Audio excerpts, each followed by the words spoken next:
Hey, this is Manni Chopra at the Titans event on our 9th birthday. This is the 8th of May 2025, and I'm here with none other than Jason Patterson, king of short leases. Welcome, Jason. Thanks for the invite. Thank you for coming along. Well, it's really exciting. So tell us all about short leases. How did you fall upon it? How did you get started with this strategy? Yeah, so basically I started property in 2001, buying flats. But that was actually my first ever short lease flat was then actually. But in the credit crunch, 2008 to 2009, that's when I started to take on this strategy a bit more seriously. Actively. Yeah, so about 16, 17 years-ish I've been doing it. So basically what happened is, a long story, but I try and keep it short. So TMW, I moved my properties to, and I had about 8 or 9 with BM Solutions, which is Birmingham Mid-Trials. Yeah. And they said to me, since the credit crunch, they said they're limiting the number of properties you can have with us. So they said, right, you've got 8 or 9 of us, you can stay with us, but you can't take out any equity. And the interest rate dropped to about 0.5%, 0 point whatever it was percent. It was so low, I was making a lot of equity, a lot of rental income per property. Yeah. But I couldn't take out any funds. So I said to myself, right, I'm gonna move 4 of them over from BM Solutions over to TMW. So 3 of them were fine, these are all flats by the way. And then the 4th flat had a short lease, 72 years left on it.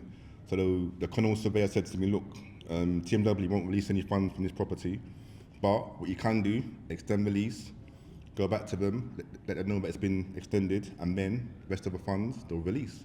I said, all right then, that's fine. Contacted the freeholder, the voluntary method of extending the lease. He sold me the freehold. Yep, I asked him, he said, yep, sold me the freehold. Then my own lease, I extended to 999. Then, went back to TMW, showed them the documentation, said, yep, and then they released the funds. So I thought, you know what, from then, I just started buying flats with short leases. Oh, amazing. And that's all you do? Yeah, that's all I do, yeah. I've got some recently that's got car parks and a big garden with a bit of land beside it. So I'm thinking of potentially... Development. Yeah. But the thing is, mainly, was it just 1 bed, studios, 2 beds, that sort of thing? I spoke to my developer friends and they've said, I've got 2 plots there.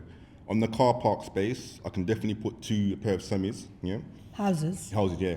And then on the actual garden, which tenants don't really use, I can probably put 2 single units on there at worst. And then if I do get lucky, then another pair of semis on there. So. But your normal strategy for just regular short leases is what? Just look at 1 beds, 2 beds, or? Yeah, generally studios, 1 beds, 2 beds, and some 3 beds as well. And then you just keep them as the same, you just extend the lease and add value and then pull out your funds? Yeah, correct, yeah. So you buy them before you extend it, yeah? Yeah. Some of them, it's a mixture. Some of them I buy it and then extend the lease afterwards. Some I do a simultaneous lease extension and purchase. And then some of them, I just buy the freehold too as well. I mean, extend my own lease too. What if the freeholder's not playing ball and they're like, you've got in touch with them a few times and they're not responding? Then I get my surveyor involved along with my conveyancer, as in my lease extension solicitor, should I say. Yeah. And then they get in touch with the actual freeholder. As long as they're not absent, then we serve them a section 42 notice. Right. And then they have within a certain time frame to respond. If they don't respond within those time frames, then what we can do is go to tribunal, and the tribunal will decide what I pay for the lease extension or to buy the freehold, and then take it from there, yeah. Right. Okay. So what's that sort of, at what stage does the marriage value really go up? I'll say 80 years is the cut-off point. Yeah. So anything below 80 years, the flat starts to diminish in value, and then it costs you more to extend the lease. But in theory, the more money you can make once you extend the lease. Yeah. Right. Okay, because I've got something at about 62, so that's low, right? It's low, but it's not like low. 35, 40, 35, What's the 30. lowest you've done? 35 before, yeah. So the lower, the more the marriage value, and therefore higher cost to renew the lease. Exactly, yeah. Right, okay. And there's lots of changes coming along, right? Yep. Or come along already? Exactly, yeah. Leasehold Reform Act is coming, or has been passed by Michael Gove on the 24th of May, 2024. And what is listed, all of it hasn't been actioned yet, as in it's got royal assent, but hasn't been implemented by law yet. Yeah. So it has to be done, but it's just not been, in practical terms, been... Exactly, yeah. So I'll talk about it later anyway. But Matthew Pennycook, he's pushed through the 2-year rule. So if you serve a section 42 notice, before you had to wait 2 years worth of ownership before you can extend your lease.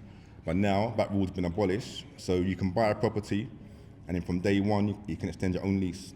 by 90 years with peppercorn ground rent. But by applying to the freehold. Yeah. And then the other two that affect my strategy, one of them is the marriage value. They want to abolish the marriage value. So Is that's that in the Royal Assent? They've got the stamp? Yeah. Oh, abolish it completely. Yeah, so that makes it approaching 50% cheaper because you've got to think about the deferment rate and the capitalisation rate. Yeah. And then the other one is the 990 instead of 90 years when you extend your lease with peppercorn ground rent. And that's also is going to be coming soon. Potentially, yeah. Again, the talk that I'm going to do later, I'm going to talk you through some of it as well. It's gone to court at the moment.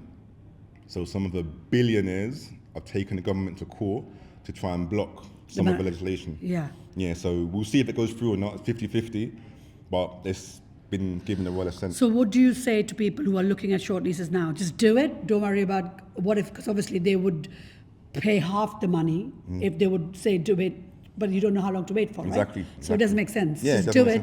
Yeah, because I've been doing it for years. I'm still working on the same laws and premise as what the past is. So still continue to do it. And then if it does come in the future, that will be a bonus in that sense because you get the extension up and cheaper. Absolutely. Yeah, rather than paying the full price for it.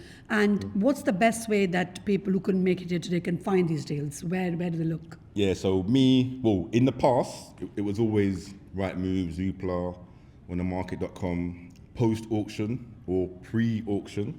Yeah, I like to buy. And then lately, I've been buying direct from housing associations, the council, eviction solicitors, yeah, good friends, and my lease extension surveyor and lease extension solicitor as well. They give you some heads up.